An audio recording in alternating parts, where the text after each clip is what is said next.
Everyone. My name is Dr. Bethany Vibbert, and I'm a clinical psychologist at the Child Mind Institute. We're a national nonprofit that supports children and families with gold standard mental health care, advice, and resources, all online and accessible to everyone. You can learn more about the resources we have available for families during the coronavirus crisis, including telehealth evaluations and treatment, by visiting childmind.org/coronavirus. This afternoon, I will be discussing ways to support children with autism during this time and answering your questions. Post your questions in the feed, and we'll also post some links to helpful resources on childmind.org and details about the next Facebook Live. I'll do my best to answer your questions, but if I don't get to them, remember, we're here every day at 10 a.m. and 4:30. We look through your questions daily as well. And as we get started and you begin posting your questions for me, I'm going to jump right in and begin with answering some questions that we've already received prior to this session. So I'm going to jump right in here. We got a question from a parent talking about their son, stating, "My son is very rigid. He likes things to stay the same and loses it when they change. We've always had luck making sure our schedule is on point, but now with so many things canceled, he's upset all the time. Is there anything we can do to help?" So first, I just want to say you're doing something to help by coming here and asking us first. You're reaching out to your support and your network and the folks that are available to you. So we're really happy you're here, and thank you for asking that question. I also want to point out, just based on your question, I can tell that you have a lot of strengths and supports already in place. It sounds like you figured out some ways prior to the corona crisis to really manage those rigid behaviors. For example, like needing a schedule and previewing that. So I think trying to take those types of strategies and adapt it to the current times. Now, I don't know where you live, but here where I am, we're a few weeks into this, and it's starting to feel like the new normal. Developing a schedule and routine is key, and will also help, like you said, to really help manage those behaviors and those rigid behaviors. So one thing that I recommend is starting a new schedule. However, it's important to be patient with that. I think as you start to implement new schedules, you'll remember back to the time that you started doing that first schedule and think that it could have been a little bit tricky at first. One suggestion is to preview things in advance. So if you know what the schedule is going to be for the next day, during dinner or a low-key, low-stress time, you can just kind of go through the things that are coming up for the next day. Similarly, in the morning, while you're eating breakfast or getting prepared for your day, go ahead and preview that schedule again. Having it in a format that suits your kid's needs is also really helpful. So you know your kid better than we do. If they're really helped by visual supports and pictures, try to include those in the schedule. If they'd be better with words and numbers and kind of seeing everything listed out that way, try jumping in that way. And remember, some of these things will take time. The other important tip I think that's to keep in mind is that, yes, you definitely had some things going on prior to the coronavirus crisis that now are going to change and shift a little bit. If your child is really rigid and thinks about music class as only going to a particular building, try rewording that and maybe call it Zoom music class so that they don't get stuck on the literal meaning of that language. And I think that it's then going to be important to kind of figure out what those little things are. It might not go perfectly the first time. Hang in there. We're definitely all trying to adjust to these things. I also think it's important to keep in mind, in the beginning of this crisis, some things may have been canceled. Now, I think providers and folks are really trying to figure out ways to adapt different classes or activities to things that are online.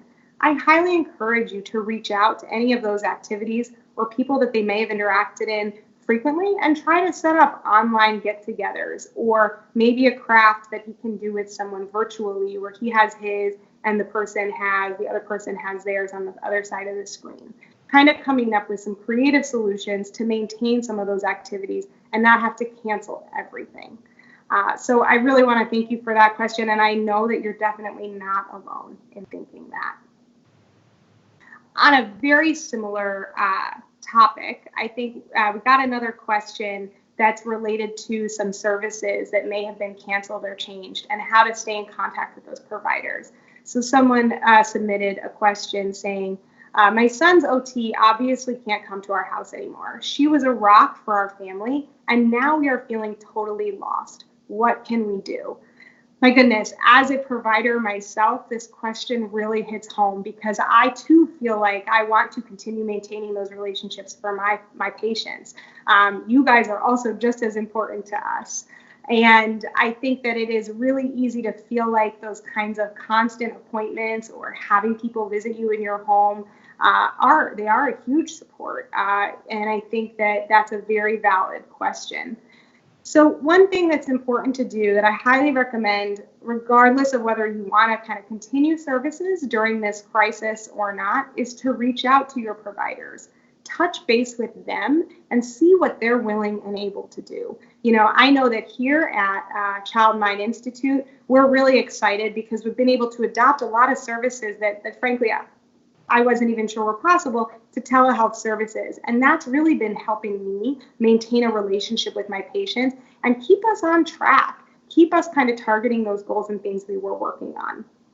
So the other thing that I think is important to realize is that some of these services, like occupational therapy, might have been individualized and quite hands-on. And it may be hard to believe how that provider can really provide telehealth services. I think one of the really neat things is that during this time, people are becoming really, really creative.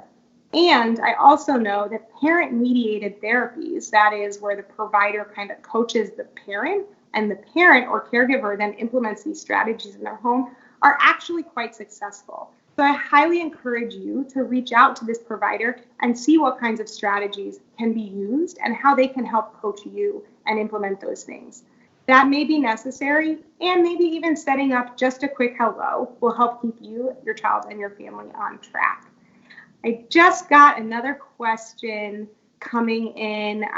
My grandson is having a hard time without school.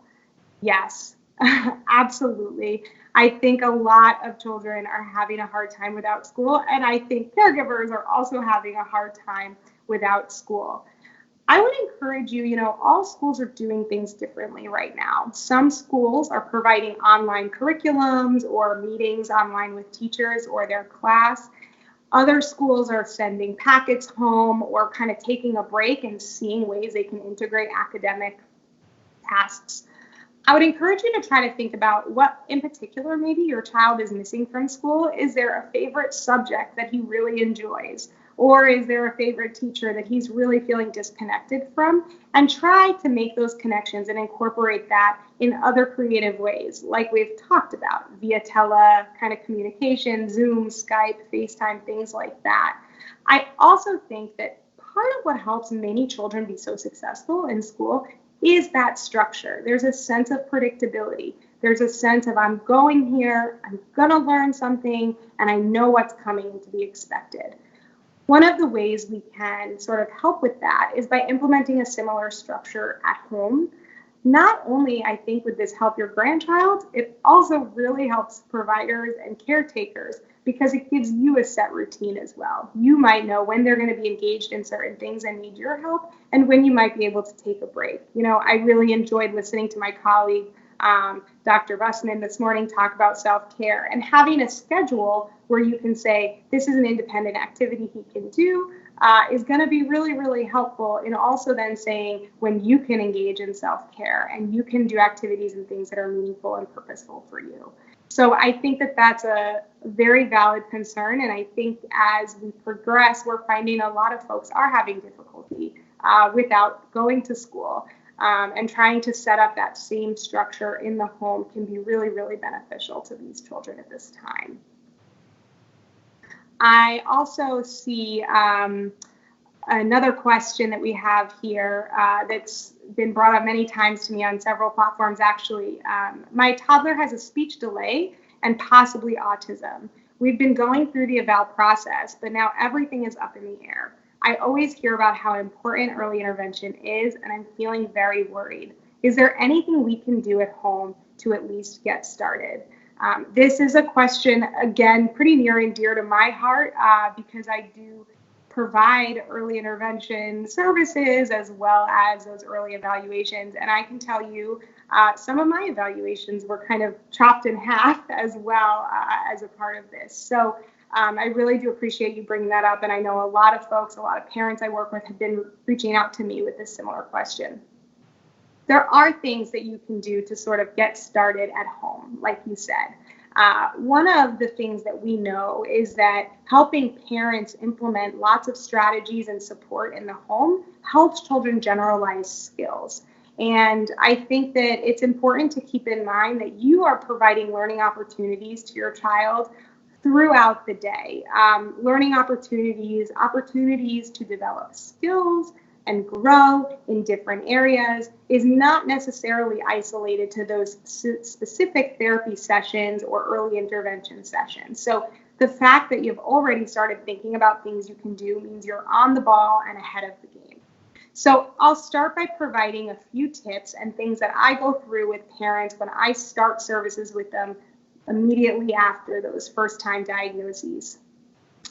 One of the things to keep in mind is the environmental arrangement in your home.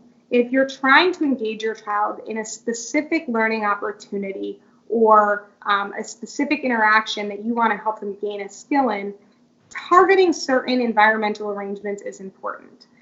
When we're working with children with autism, one of the things I always recommend is trying to be across from your child. You want your child to be able to see your eye contact, your facial expressions, and your animation. So that's going to be really important. Try to set up some areas you can be directly across from your child when you're doing these activities. That might be a table. That might be on the floor with them, sitting across from them. Maybe having them in a beanbag and you sitting across from them. Moving on from that, as you're kind of thinking about that environmental setup, think about limiting distractions. That is putting things like the phone away, putting the TV off, maybe reducing the volume on something that's like music that's going on in the background. You really want to make sure that your child's attention is going to be on you and on the activity that you guys are doing. We know that children learn from modeling, from seeing people do things that are in front of them. And so as much as you can capture your child's attention by limiting those outside distractions, that's really going to help them go a long way. I recommend that you start by joining in with activities that they like and enjoy. What's coming to mind for me that I think is a pretty popular song these days is something like Baby Shark. That's a great song because it includes things like gestures. If you want to have a baby shark, the lyrics and the words are pretty repetitive, so children and adults can catch on to it and learn it pretty quickly. And it just happens to be very popular. I know a lot of children will watch Baby Shark videos on a screen. If your child is one of those children that enjoys that song, singing along to a song that they enjoy and having them fill in the blanks. So rather than watching it on a screen, if you can sing the song and be very animated and take pauses at times that they know the lyrics, they'll kind of fill it in. And that's them practicing those communication skills. Once they fill in the blank on that song, you kind of continue singing it enthusiastically, being there with your child, and you'll be rewarding their communication with you at that time. So that's going to be a really fun activity for your child if you can pick some songs and activities that they really, really enjoy. That leads me directly into another important strategy to keep in mind. And we call this kind of a three-part contingency. It's the basis of behavioral learning that includes antecedent, behavior, and consequence. And that is, there's something that comes before, there's a behavior from your child, and a consequence. Consequence here does not have to be thought of as something negative, but it can be like a reward or something positive that keeps going.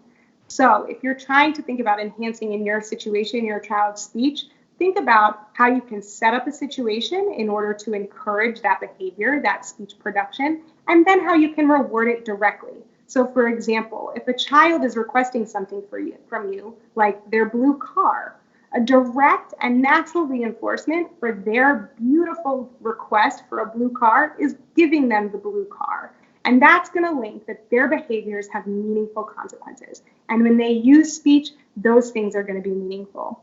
So those are a few tips. There's plenty of others, and I think we have some other questions coming in. So I'll jump back in if I have some strategies as well to incorporate as I get to these other questions. I have a question coming in I'm trying to just see the whole thing. I think it's getting cut off.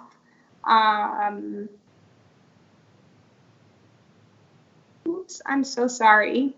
I just want to be able to see the entire question. Sorry, I'm getting sent these questions and I think the screen is cutting them off. Related to some older children that were okay first in the first couple of weeks, and now the behaviors, I think the common behaviors are changing, but I can't see. I'm telling my tech guy. Sorry, guys. I can't see the rest of your comment. Maybe you can put it in the bigger text of the way he's sending it to me. But I think that I'll jump in, and as I get more detail on the question, I can adjust my answer. But I think that this is also really, really relevant. At first, things seemed okay. Maybe this was a short-term change that children were able to adjust to quickly. And now we're noticing the behaviors are starting to escalate a little bit. This could have been for a bunch of different reasons. At first, maybe it was short-term, and maybe things were happening in your home or in their environment that were making it kind of fun. Perhaps their school hadn't gotten together their materials and they didn't have homework to do at home yet. Or perhaps all of their friends were eager to jump on the screen and communicate with them. And now all of a sudden that's kind of fading as people become and adjust to the new normal. And I think that can lead to a lot of behaviors. I think specifically in this instance, you're thinking about behaviors becoming explosive, breaking things in the house, slamming doors, and tantruming. I think that those behaviors can be normal because now that we're adjusting to this long term, these sort of status of staying inside all day or having to just do online learning and reduce contact with things and people that we care about is being prolonged. So it's sort of unsurprising that some of these behaviors are getting a little bit worse. One thing that I think is important to keep in mind is to still be consistent in your response to these behaviors. So as I was talking about earlier with that three-part contingency, the antecedent, the behavior, and the consequence. The consequence in these instances is how you respond to the door slamming, the breaking things, and the tantrums. Stepping back and thinking about what the function of those behaviors are, I don't know the exact context that these behaviors are occurring in for you, but if you think about, there's four sort of functions of behavior that we want to consider. One is access to something, a tangible object, something that we want. Another is to escape an undesired situation. A third is attention, and a fourth are sort of sensory stimulation things that you might not be directly reinforcing.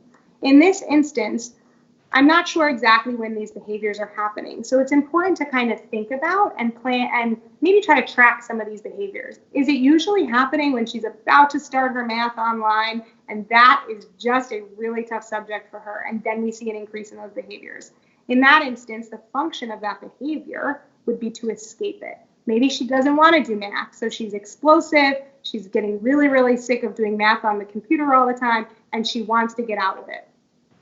Maybe it's boredom. For a lot of kids, if they're sitting around, they don't have something to do, or the hobbies and interests they used to do that seem to no longer be available aren't happening, they might be trying to escape boredom or get your attention to engage in something else. So take a step back and think about when these behaviors are occurring. What you can then do is sort of structure what's going to happen right before those behaviors. So if online learning for math, for example, is really, really hard, try setting it up in a new way. Try only presenting a couple problems on paper for her and starting slowly and building back up to that on-screen learning if needed.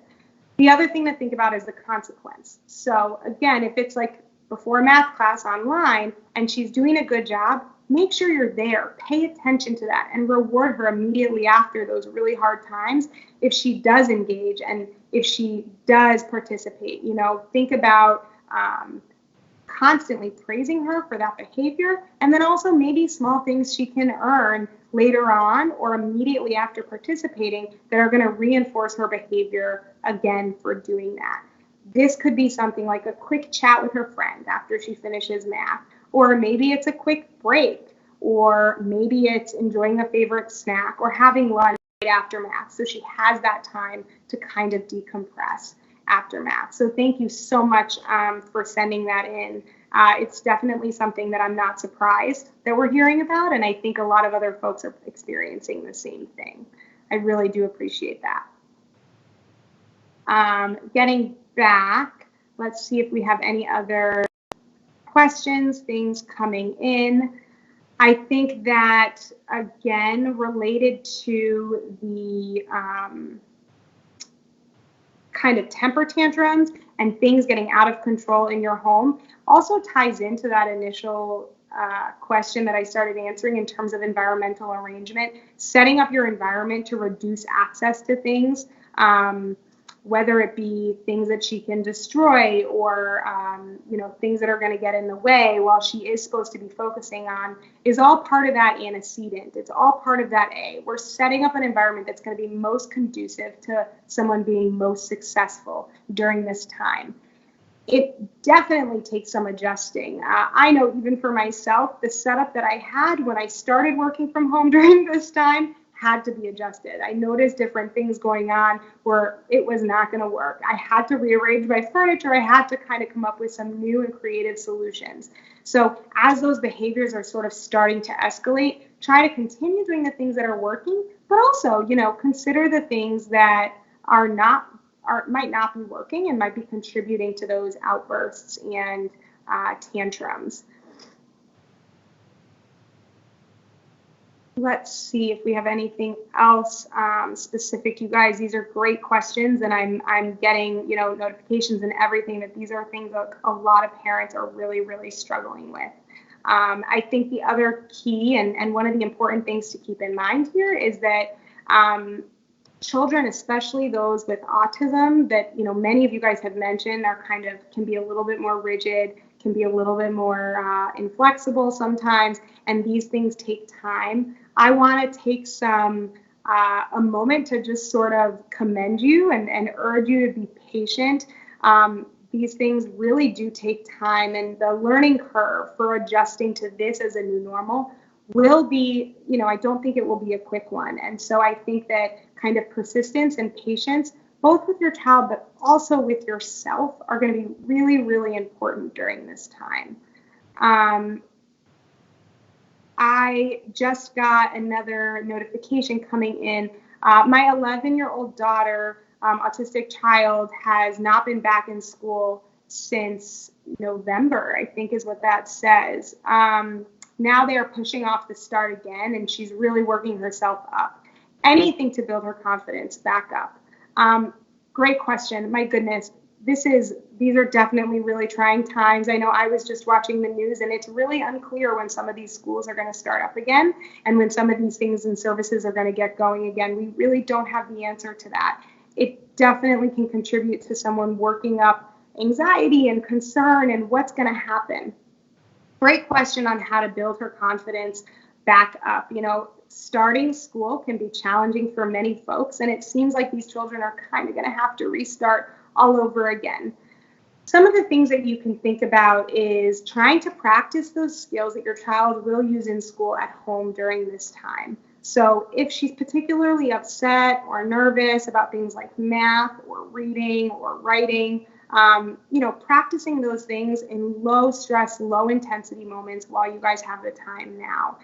Definitely practice, reward that behavior, remember that consequence, make sure you're building in positive rewards. For you guys, that might be praise, that might be engaging in a preferable activity for her, and really start building up her kind of positive associations with those more difficult things.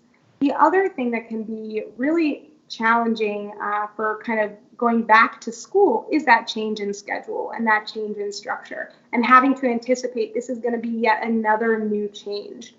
It sounds like you're at least somewhat in touch with your school, that they are telling you they're pushing it back, but it is hard to know when it's going to start. So think about what you can preview and what kinds of structure and schedule you can provide.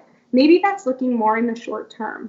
This week or this weekend, what we're going to focus on is this task that we're going to do here. Maybe it's making something fun. Maybe it's cooking together or engaging in a fun activity together, and build that into structure. Build a schedule around those things that you can do at home. As you get more information, you can practice ways to enhance that. If you want to try something new at home, you can use a social story to introduce that topic. Kind of figuring out how you can preview and work with her to show her that different and new things may come up in the future. Practice those things while you can, and reward her for engaging in new and different things. Lastly, once you do get the notification that you might be going back to school soon, do think about what her schedule looked like. Keep talking about it, bring up school things, and engage her in conversations about that topic to get her used to and familiar with the idea of school going back to school.